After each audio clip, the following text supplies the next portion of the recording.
urugendo rwo gukusanya amateka ni urugendo rusaba byinshi. Imbogamizi muhura nazo muri aka kazi ni izihe?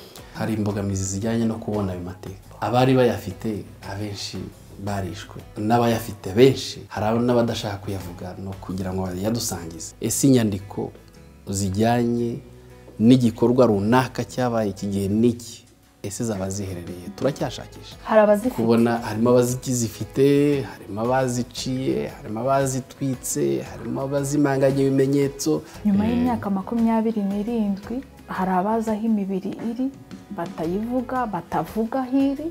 Nka Aegis Trust tubona yuko ari ikibazo gikomeye kibangamiye amateka, kibangamiye ndetse no kwibuka no guha icyubahiro abacu bashyinguye aho hose hadafite icyubahiro.